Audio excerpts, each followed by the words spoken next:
Hola, ¿qué tal, amigas, amigos? Muy buenos días.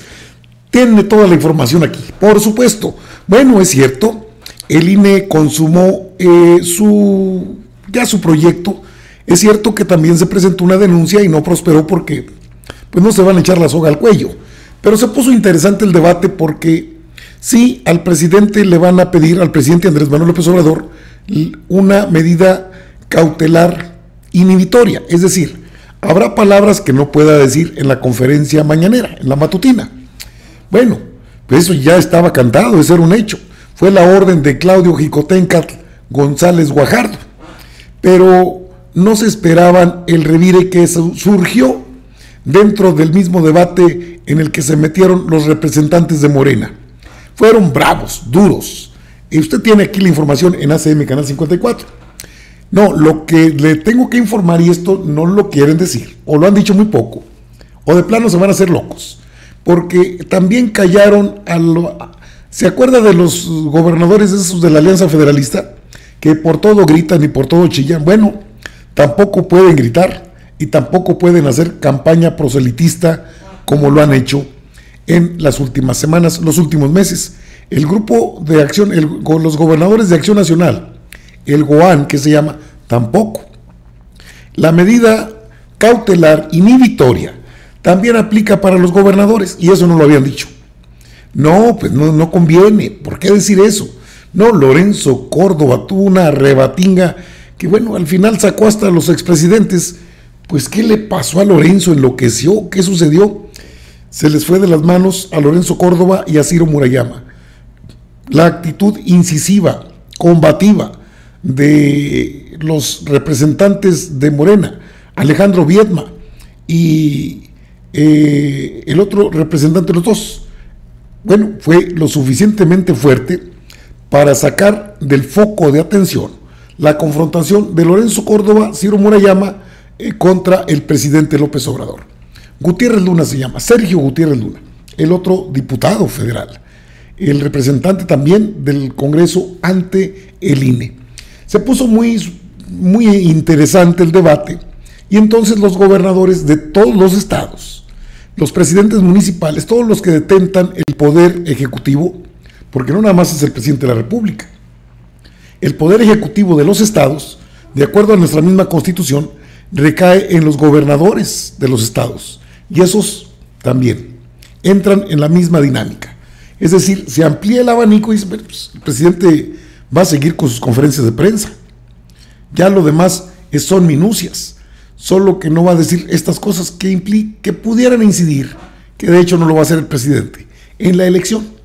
Bueno, hasta ahí las medidas están bien, pero no esperaban el revire, ¿verdad? Ah, qué caray, no esperaban que les cayeran a los gobernadores tan sueltitos que los trae Claudio Xicoténcatl González Guajardo. Bueno, de esto voy a hablar y ampliamente. Se lo recomiendo. Voy a sacar, mire, una intervención de Uquib Espadas, el consejero, excelente. Carla Humphrey, también. El Lorenzo Córdoba, también. Y los pormenores de lo que pasó en una sesión que terminó ya entrada la noche, ayer anoche. Y tuve que estar, pues, obviamente, en el trabajo de investigación, de estar sacando los fragmentos de lo más relevante. ¿Por qué van también los gobernadores callados? No deben hacer campaña. ¿Y quién los va a vigilar? Pues el INE y el Tribunal Electoral. Me imagino que Santiago Nieto ya tiene por ahí algunos, pues, elementos para estar vigilantes, que no se violente la ley. Recordemos, delitos electorales son graves. Así lo establece ya la Constitución del país. Oiga, ya se suscribió en ACM Canal 54. Le invito a que se suscriba en su canal. Dele like al video y, hombre, muchas gracias por su apoyo en PayPal y Oxxo Saldazo. Vamos a la información que está por demás interesante. Así lloriqueo. Bueno, pues si es ese Uquib Espadas es el que quiero, aquí lo tiene. Escuche el interesante comentario del consejero. Ahora bien, me parece que esto, si bien se consagró institucionalmente, legalmente, y constitucionalmente en la reforma de 2007, esta reforma se excedió para, digamos, la reforma Jarrito de Tlaquepaque, que entre otras cosas dice que los partidos no se deben de andar diciendo cosas feas durante las campañas y que los últimos golpes que vale darse tienen que ser con almohadas, sino con pétalos.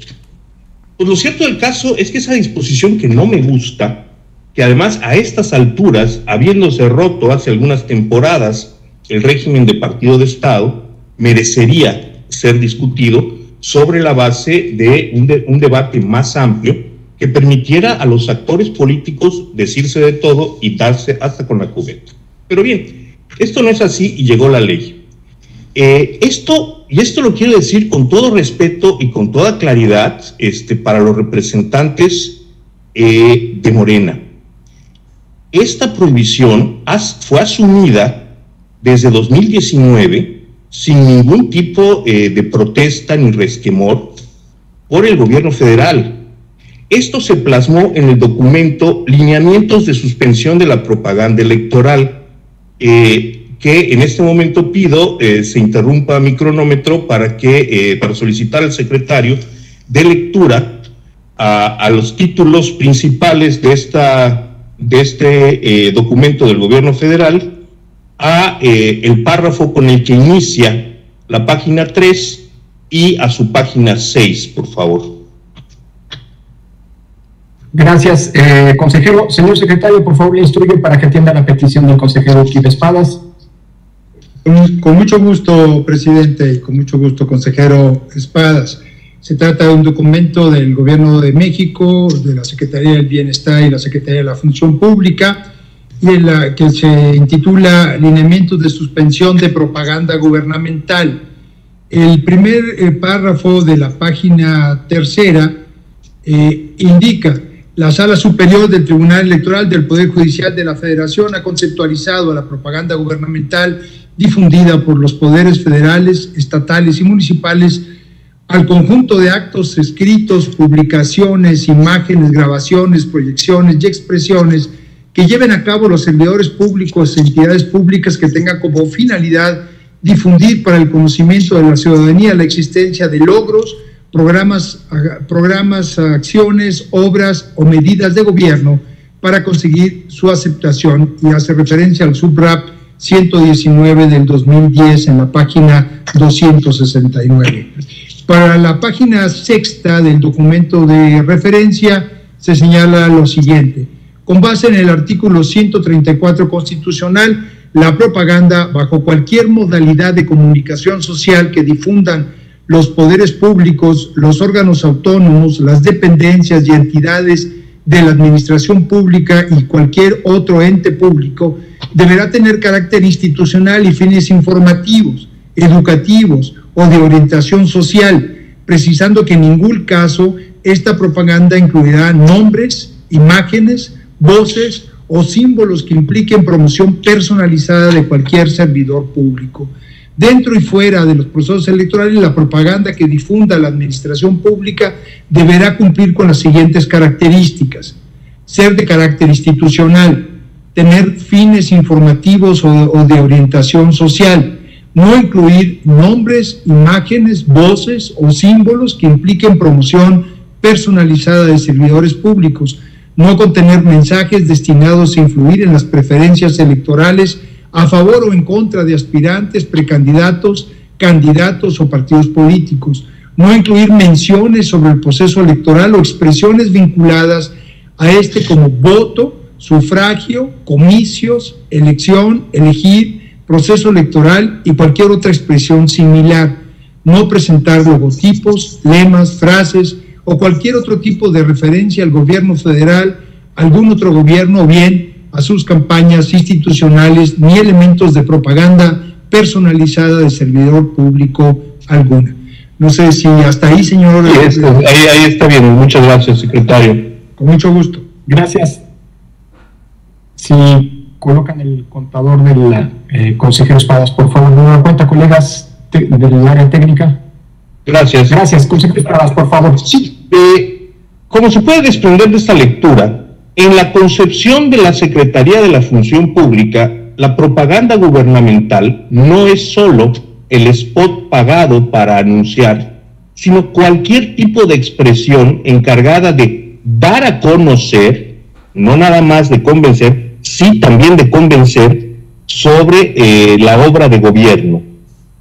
Entonces, me parece que sobre esta base, si bien es muy difícil pedir moderación en medio de un proceso electoral, creo que lo sensato, al menos para esta autoridad electoral, es asumir lo que se ha decidido social, política y legalmente a lo largo de décadas.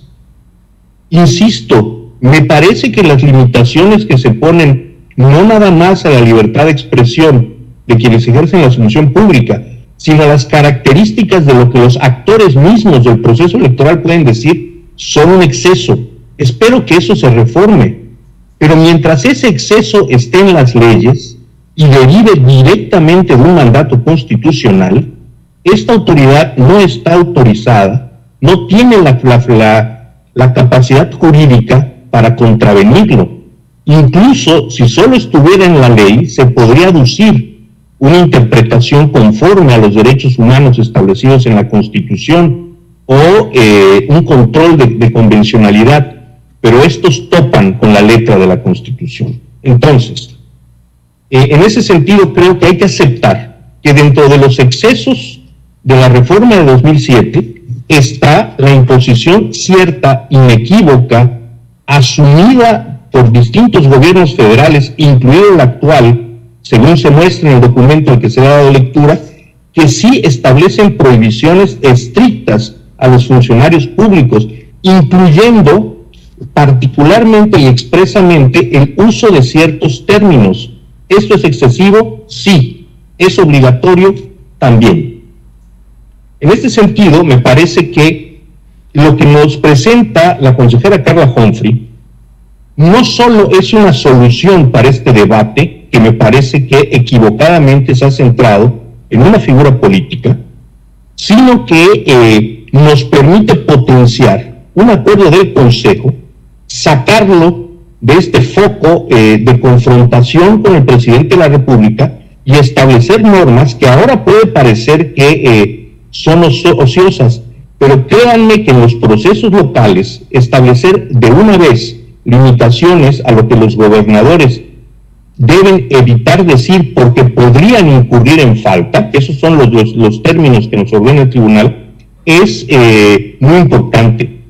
Pensemos en la experiencia que estamos teniendo en esta fricción, o para decirlo con todas sus letras, hombre, yo no tengo que consentir a nadie. Este choque con el presidente de la República, me parece que no se trata de meterse a un pulso y ganarlo, sino asumir una actitud más general, establecer reglas para todo el mundo, basándose en los fallos jurisdiccionales, en las leyes, en la experiencia de este instituto, y sí, cómo no, en la posición del propio gobierno federal en relación con este tema, que reitero, se manifiesta formalmente, ni más ni menos que por la Secretaría de la Función Pública. Yo no acepto ir a un documento enfocado en imponer limitaciones a Andrés Manuel López Obrador, pero con mucho gusto me sumaré a una disposición que refleje las taxativas que ya están en nuestro marco jurídico y que explícitamente pida aplicarlas a todos los depositarios del Poder Ejecutivo, sea a nivel federal, sea a nivel de las entidades federativas. Muchas gracias. Gracias, consejero. Fue interesante, ¿no? ¿Le parece? Ahí está lo de los gobernadores. Que demanda el colocarnos en una postura superpartes. El debate político electoral debe darse entre las partes en contienda, y el árbitro no debe caer en la provocación que, como decía Eduardo Galeano, natural y frecuentemente le tienden los jugadores. Este proyecto que respaldo es congruente con lo que dice el artículo 134 constitucional. Es congruente con los precedentes. Bueno, si hasta quiere llorar, hombre. Y es congruente con la actitud que este órgano electoral ha mantenido a lo largo del tiempo, con independencia de qué partido esté en el gobierno. Además, es congruente con la historia, con nuestra historia. Busca que... Al final se votó, pues. Es así como queda el acuerdo. Lo que definió el Instituto Nacional Electoral es sí, el presidente tiene que observar no incluir temas electorales en la conferencia mañanera, no suspenden la conferencia mañanera, no la suspenden. Y sí, bajo este esquema también se suman todos los depositarios del Poder Ejecutivo. ¿Y quiénes son? Los gobernadores de los estados en cada entidad federativa y los presidentes municipales, que son los depositarios del Poder Ejecutivo en los municipios. Interesante, al final de cuentas, pues no se le hizo a Lencho, quería callar, silenciar las conferencias de prensa matutinas del presidente, las mañaneras, como las conocemos. No se pudo, no lo pudo hacer. Y sí, en cambio, los que van a tener que regirse bajo el mismo criterio de igualdad, de equidad, son los gobernadores ya ve tan oficiosos. El de Jalisco, el de Nuevo León, los de la famosa Alianza Federalista, que nadie les hace caso, también hay que decirlo. Pero se van a regir por los mismos criterios. Y tengan cuidado, porque Santiago Nieto va a andar muy activo en estos meses que siguen. Amigas, amigos, informadas, informados. Aquí en ACM, Canal 54, su canal. Los espero en la próxima. Órale pues. Nos vemos.